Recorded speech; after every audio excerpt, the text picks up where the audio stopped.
Sir Alex Ferguson is known for his time at two clubs. We're trying to recreate his success at the first, and today we get to play the one he's most famous for. Welcome back to the Sir Alex Ferguson Aberdeen Challenge here on Super Sammy Plays. After two big wins last time out, we've got two more huge tests coming up in this one as we play Portuguese side Porto and English giant Manchester United. This is actually the first time we've played Manchester United in this save, and I'm quite excited for this one simply for the Sir Alex Ferguson connection. We've been dominating on all fronts this season, and that is backed up by the fact that we are still perfect in the league.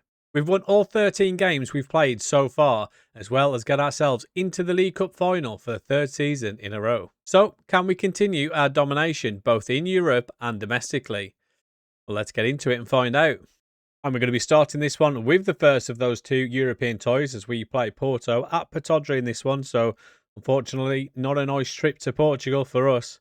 But we do get off to a great start nonetheless in the 7th minute with a great solo run from Buffon, ending up with a deflected shot going straight through into the back of the net, sending the goalkeeper the wrong way.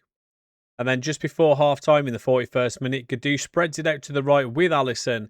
He goes past Kivior like he's not even there and continues his great start to life in Aberdeen as he makes it 2.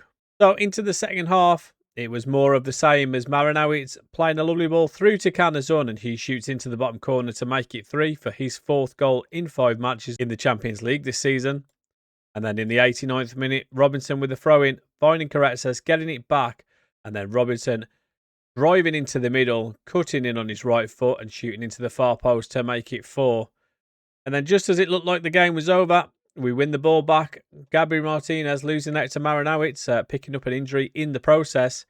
And then João Gomez driving forward. And then he goes all the way through and shooting to the bottom corner, taking inspiration from that Robinson goal as we go on to win 5-0 and pick up another 3 points in Europe. So it is Robinson on form in that game. He has been pretty good recently, trying to keep up pace with the new signings, obviously Alisson and Carretzas, as well as the players doing all the business from the last few seasons in Buffon and Canazon. We do then get an offer for João Gomez of $5.5 million. He is into his last year of his contract, so that is probably why it's so low, but we did end up rejecting that anyway. Next up, we play Kilmarnock away in the league in this one, and in the 32nd minute, Michael Funk, moaning about his game time, getting a start, and his cross, looking for Maranowicz, ends up with him being pushed over, winning us a penalty, and Canazon steps up and fires it in the bottom corner, sending the goalkeeper the wrong way to make it 1-0. Before, right on the stroke of half-time, Carretzas finding Canazon for his 2nd goal of the game to make it 2. And then 90 seconds later, just as Killy are trying to get into half-time at the scoreline 2-0, we go and add another one with a great finish from Maranowicz as we go 3-0 up. And to make things worse for Killy, in the 76th minute, they'd not conceded a goal in the second half at this point, but they had picked up a red card for Ontivero as he gets a second booking and sees red and is sent for an early bath. But thankfully for Killy, they don't concede anymore as we go on to win 3-0. And then next up, one of our tougher tests in the league as we welcome Rangers to Pittodrie in this one. And neither get off to the perfect start as Carretzas gets brought down, winning us a penalty inside the opening 11 minutes, which Canazon steps up and hits the crossbar. I think that's only his 2nd penalty miss since signing for us. And if you play Football Manager, you know how often they miss penalties on this game. But nevertheless, we do actually get the lead in the 17th minute. Jay Robinson continues his good form, making it 1-0. And then Alisson in the 38th, just driving past everyone, walking past the defence like they're not even there and firing into the far corner to make it 2. Boro for Levi adds a 3rd in the 40th minute with that header into the far post. We have to wait until the second half for the next goal. In the 55th minute, Profundi wins it back. Canazon with a little ball through to Carretzas and he gets on the score sheet to make it 4. And then in the 76th minute, for Levi, Gadou, great ball over the top to find Semi and his effort finding the bottom corner. But unfortunately, the tightest of offside calls and the goal is ruled out. I'm not entirely sure if it's actually even offside because I don't think it looks like it is. But unfortunately, it was ruled out. But then Gadou winning it back, it finds Profundi and then Michael Funk does eventually add a 5th in the 92nd minute as we go on to beat Rangers 5-0. So, a huge victory there, beating one of our biggest rivals domestically 5-0. absolutely dealt with them. And yeah, Profundi on form again, as well as obviously pretty much everyone, to be honest. We're getting goals from absolutely everywhere, and everyone is stepping up. Canazun being one of those in particular, as he has won Player of the Month for 5 goals and 2 assists in the last 4 games, which is pretty good to see. And we do also pick up the Goal of the Month for Profundi's free kick in the last episode against Livingston. And the positive news keeps on coming with this training report, and you can see from Maranowitz, he's certainly progressing very nicely. Just needs to get some more pinks in that mental section, but he is doing very well for us. And he is not the only one who has trained well, with Sarifi dropping a 10 rating in training, which is great to see. He looks fantastic. And yeah, I'm pretty sure we only paid about 6 million for him, but I feel like he should be worth a hell of a lot more than he currently is. Also, we've got Shahaj and Robbie Wilson, the youngster, progressing nicely in training. Shahaj is getting slightly better, but I'm still not entirely convinced. He does look decent, but doesn't seem to be progressing quite as quickly as I'd hoped. And youngster Robbie Wilson, now 18, great physicals, got a few decent mentals, and his technicals are slowly getting there, but maybe not quite as quickly as we'd hoped for with him either. The next up was just a trip down the road as we go away to Dundee in this one. And in the 15th minute, Caicedo heads home from Maranowitz's corner to make it 1-0. Before 14 minutes later, Caicedo with the ball over the top to Michael Funk, and he fires past the goalkeeper as we wrap up a nice 2-0 victory. And then on to the big one of the episode as we play the club that Sir Alex Ferguson was most well known for. Unfortunately for us, not an away trip to Old Trafford, but we do play at Pittodrie.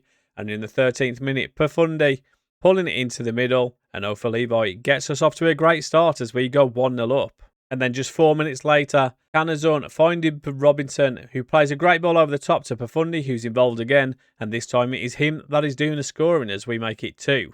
And then just 3 minutes later, things get even worse for Manchester United as Maranowitz scores a great effort from miles out on his right foot as we go 3-0 up. And it nearly got even worse just before half-time. Maranowitz making a fool of the defender, but has his effort saved by Kobel.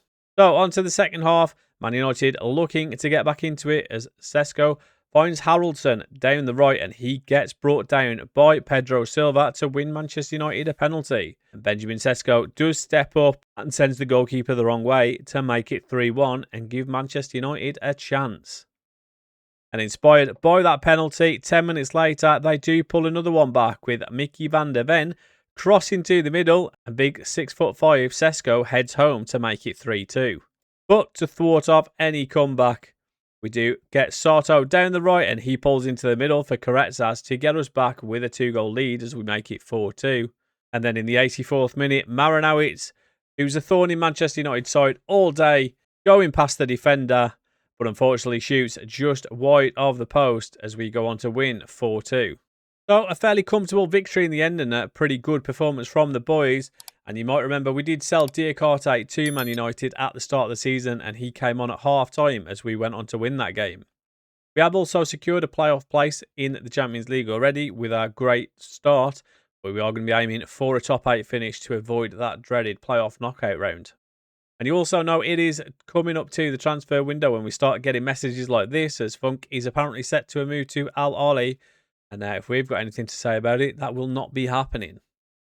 Robinson and Aberdeen are facing a contract stalemate. I didn't realise he's only got 18 months left on his contract, so we did speak to his agent and look to get him signed up to an extended deal, as he has certainly been a brilliant player for us since signing for the club on a free transfer just a few years ago. So we do go ahead and offer him a new contract, and he is an important player. We are fine with offering him that.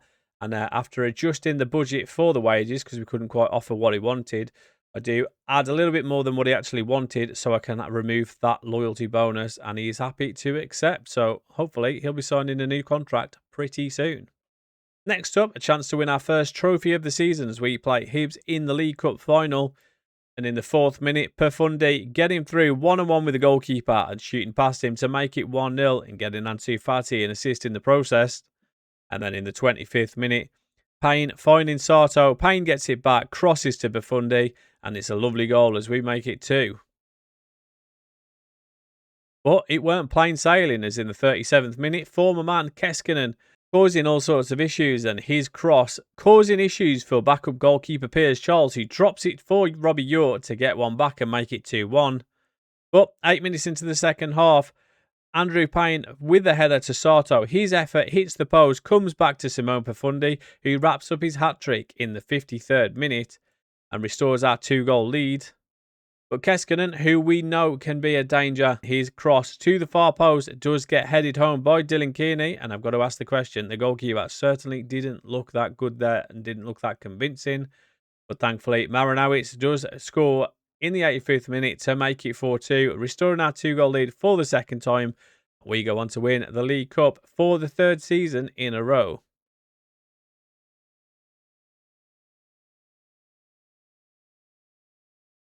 So, youngster Wilson impressing after blanketing Mulligan, apparently, according to the headlines at least anyway. And another League Cup win for Aberdeen. And I was actually quite interested in reading this one, as Diaby was talking about us again. Heaped praise upon me for pulling off such an achievement. Well, thank you very much, Musa Diaby. I hope you're still enjoying your time out in Russia with Zenit St. Petersburg. We have won it now 3 years in a row and 5 years in total since starting this save. It is a chance for the youngsters to impress, so I'm glad to see they have taken that chance this season with Robbie Wilson and Payne and Marshall all being involved in our cup winning run. And Simone Profundi, he's just unbelievable, been brilliant again this season, and it is him that is getting the plaudits from that final performance, which is obviously unsurprising after he just scored a hat-trick. And obviously just before that game, we did offer Robinson a new contract, which he has accepted and gone on to sign, and has extended his deal at the club for another 3 years. But it's not all good news, as Piers Charles, shockingly, has picked up an injury, but it is only just for the 12 days. Michael Funk, only a 3-day injury. But the squad is unhappy of the treatment of Michael Funk. I think I'd basically told him that he wasn't getting all the games on that he wanted, thanks to the fact that the rest of the team is playing so well. And yeah, obviously that hasn't gone down well with other players that are not playing too much either. But Hibs do have a chance to get revenge here as we play them in the league. But in the 31st minute is Profundi firing it out to the right with Allison. He cuts back, pulls it into the middle, and Carretzas gets us 1-0 up in the 31st.